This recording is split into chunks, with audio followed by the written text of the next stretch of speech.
जो मनुष्य निरंतर उन्नति करना चाहता है उसको कुछ बातों का ध्यान रखना चाहिए। नंबर 1, उत्थानम। उत्थान करने के लिए उसको निरंतर सोचना चाहिए, क्योंकि जो मनुष्य की सोच है वो उसकी भावना बनती है और भावना एक दिन कार्य क्षेत्र बनती है और जब कर्म क्षेत्र में हम प्रवेश करते हैं तो भाग्य का उदय होता है। इसलिए कम से कम उत्थान के लिए सोचिए कि हमें उत्थान करना है। उत्थान किसे कहते हैं? उन्नति करना है, विकास करना है। विकास के 2 रास्ते हैं। एक रास्ता है भौतिक विकास, दूसरा है आध्यात्मिक विकास। यदि आपने केवल भौतिक विकास किया है तो आपका विकास अधूरा है। यदि आपने आध्यात्मिक विकास भी किया है तो आपका विकास समग्र विकास है, कंप्लीट विकास है। क्योंकि भौतिक विकास से मनुष्य को केवल धन मिलता है और धन से सुविधा के सामान मिलते हैं, लेकिन आध्यात्मिक विकास से धर्म की छाया मिलती है और भक्ति मिलती है और सुख शांति मिलती है, मन की चिंता दूर होती है। भौतिक उन्नति आपके मन में चिंता को जन्म देती है, आध्यात्मिक उन्नति आपके मन को चिंता से मुक्त करती है। इसलिए भगवान राम भी भक्ति करते थे, अध्यात्म में रुचि लेते थे और भगवान राम संतों की सेवा करते थे और प्रवचन सुनते थे। राम जहाँ जहाँ साधु संतों के पास गए हैं, ऋषि मुनियों के पास, उन्होंने सबसे कुछ न कुछ सुना, ज्ञान सुना। इसलिए राम इतने बड़े दुख को सह पाए थे। ये संसार दुखों से भरा संसार है और यहाँ इतने बड़े बड़े दुख आते हैं कि आदमी दुख के सामने टूट जाता है। कई बार तुम आत्महत्या करने के लिए सोच लेते हो, कई बार घर छोड़कर भागने के लिए सोच लेते हो और किसी किसी से कहते हो जिससे जिससे तुम्हारा दिल मिला हुआ है, कहते हो जी चाहता है घर छोड़कर कहीं चला जाए, लेकिन तुम जाते नहीं हो कहीं, सिर्फ कहते हो। जाते क्यों नहीं हो? क्योंकि तुमको पता है जाऊं तो कहाँ जाऊं, जाऊं तो कहाँ जाऊं। हर स्त्री सोचती है जब पति से परेशान हो जाती है, सोचती है इस पति को छोड़कर मैं चली जाऊं, लेकिन फिर थोड़ी देर बाद सोचती है इसको छोड़कर चली जाऊंगी पर ऐसा निखट्टू पति दूसरा मिलेगा ही नहीं। बंदर तब तक एक डाल को नहीं छोड़ता है जब तक दूसरी डाल पर निशाना नहीं लग जाता, क्योंकि इस डाल से छलांग लगा दे, आगे डाल ना हो तो नीचे गिर जाएगा। तो मनुष्य तो बंदर से होशियार है कि छोड़े तो कैसे छोड़े, लेकिन दुखी मन है।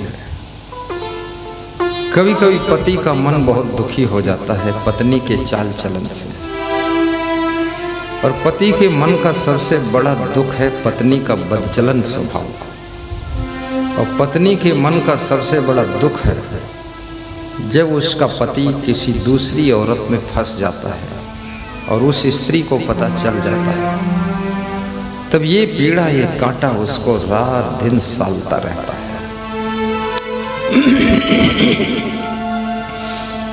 पत्नी को दुख देने वाला पति कभी स्वयं भी सुख नहीं पाता है, और अपने पति को सताने वाली पत्नी, बदचलन पत्नी, कभी शांति नहीं पाती है। और इस संसार के भोगों को कितना ही भोग लो, वयमेव भोक्ता, भोगा न भोक्ता वयमेव भोक्ता। राजा भर्तृहरि कहते हैं कि मैंने भोगों को नहीं भोगा, बल्कि भोगों ने हमको भोग लिया। गांधी बापू कहते थे कि शराब मनुष्य नहीं पीता है, बल्कि मनुष्य को शराब पी जाती है। देखने में लगता है कि शराबी शराब को पी जाता है। शराब आज भी जिंदा है, लेकिन शराबी बराबर मरते चले जा रहे हैं। सत्य ये है कि शराब शराबी को पी जाती है। शराब तुम्हारी इज्जत पी जाती है, शराब तुम्हारा धन पी जाती है, शराब तुम्हारा वैभव पी जाती है, शराब तुम्हारा मान सम्मान पी जाती है, शराब तुम्हारी दौलत को पी जाती है, शराब तुम्हारे शरीर को पी जाती है, स्वास्थ्य को पी जाती है, शराब तुम्हारा सब कुछ पी जाती है। और एक दिन तुम्हारी जिंदगी को भी शराब पी जाती है और तुम मर जाते हो, लेकिन शराब जिंदा रहती है, फिर वो दूसरे को फंसा कर उसको पीने में लगा देती है। शराब पीकर कोई बलवान बन नहीं सकता, जुआ खेल कर कोई धनवान बन नहीं सकता। अटल सत्य नियम है जगत का, बिना गुरु कृपा के कोई महान बन नहीं सकता, महान बन नहीं सकता। गुरु की कृपा चाहिए। लाड़ेत पंचवर्षाणि 10 वर्षाणि ताड़ेत प्राप्तित तू खोडसे वर्षे पित्रम मित्रम पिवाचरित। 5 वर्ष तक बालक से लाड़ प्यार कीजिए, 15 वर्ष की उम्र तक बालक को अनुशासन में रखिए। 16 वर्ष का जब बालक हो जाए तो उसके साथ में मित्र का व्यवहार कीजिए।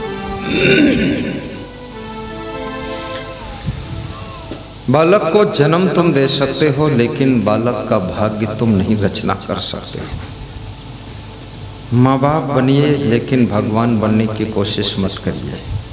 महान भक्त आरबी सिंह बॉम्बे वालों ने बताया था, जो माँ बाप भगवान बनने की कोशिश करते हैं वही ज़्यादा परेशान होते हैं। आप भगवान नहीं हो, आप माँ बाप हो। जन्म दो, पालन पोषण करो, शिक्षा दो, संस्कार दो, बाकी उसकी किस्मत में जो होगा वो होता रहेगा। आप इतनी लंबी टेंशन मत लो। विदुर कहते हैं उत्थानम, उत्थान करो। कैसे उत्थान करोगे? सबसे पहला पॉइंट बताया है कि संयमो, आपका अपने ऊपर संयम होना चाहिए, स्वयं के ऊपर नियंत्रण होना चाहिए। Self control, self reverence, self discipline, self clean, self dependent, self knowledge और सेल्फ डिपेंड लाइफ। आपकी जो जिंदगी है ये आत्मनियंत्रण में बंधी होनी चाहिए। यदि आपको दूसरा कोई नियंत्रित करता है तो आपकी जिंदगी बैलों की जिंदगी है, जानवरों की जिंदगी है। जानवर को हमेशा, हाथी को भी कोई महावत अंकुश लेकर नियंत्रित करता है, घोड़े को घुड़सवार चाबुक लेकर नियंत्रित करता है, बैल को डंडा लेकर नियंत्रित करता है किसान, गधे को भी एक मोटा सा डंडा लेकर नियंत्रित किया जाता है। यदि आपको दूसरा कोई कंट्रोल कर रहा है तो तुम बैल हो, तुम गधे हो, तुम घोड़ा हो, तुम हाथी हो, तुम भालू हो, और यदि किसी के नियंत्रित करने से नियंत्रित हो गए तो तुम ये हो, और फिर भी नियंत्रित नहीं हुई, न खुद नियंत्रित हो न दूसरे के द्वारा नियंत्रित हो सकते हो, तब तुम कौन हो? तब तुम राक्षस हो। मंदोदरी अपने पति रावण को नियंत्रित कर रही थी, सिखा रही थी ऐसे करो वैसे करो। रावण नियंत्रित नहीं हुआ। कुंभकर्ण अपने भाई रावण को ज्ञान दे रहा है। रावण कहता है अरे तू मुझे शास्त्र ज्ञान मत सिखा, जो मैं कहता हूँ वो कर। विभीषण रावण को ज्ञान दे रहा है, तो विभीषण को रावण ने लात मार दिया। जो भाई के ज्ञान को भी न सुने तो समझ लेना पतन होने वाला है, क्योंकि भाई तुम्हारा बहुत बड़ा हित चिंतक है।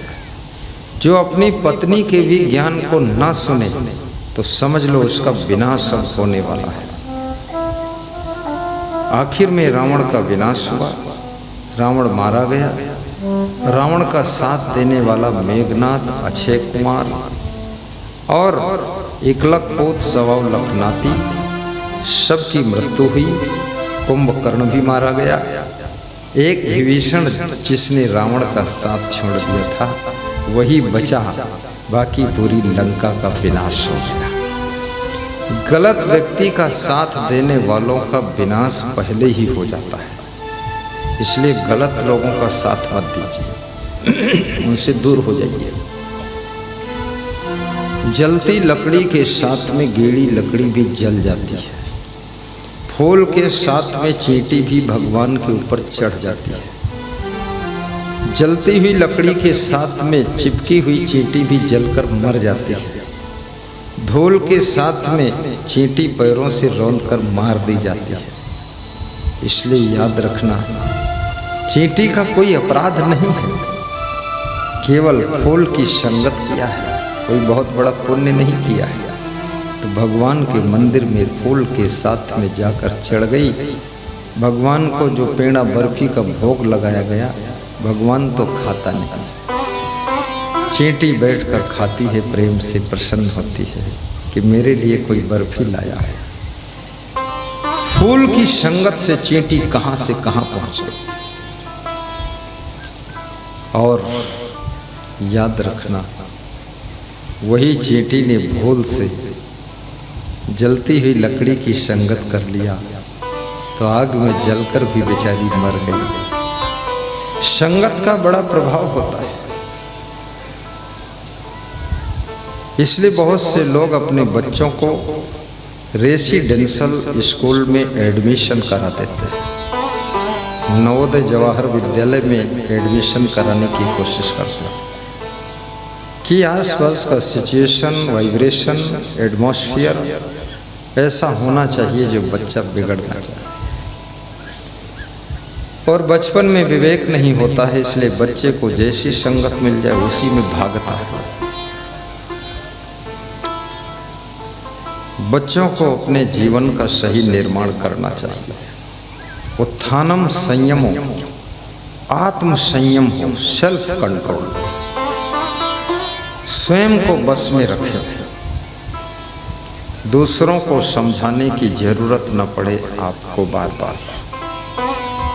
कितनी बेटियों को माँ समझाते समझाते थक चुकी है और बेटियों का द्वंद्व समाप्त नहीं हो रहा है। कितनी बहुओं को समझाते समझाते सासुएं बीमार हो गई हैं, बहुएं सुधरी नहीं है। और कितनी सासुएं बूढ़ी हो गई लेकिन तम्बाकू खाना छोड़ा नहीं है। सासू भी तम्बाकू खा रही है और ससुर जो है गोबर खा रहा है, और बहू जो है वो भी नशे गोली खा के पड़ी रहती है। पूरा घर तबाह हो रहा है। नशे की आदत आपका नाश कर देती है। नशा नाश की जड़ है भाई, जिसका फल अतिशय दुखदायी है। इसलिए नशा बिल्कुल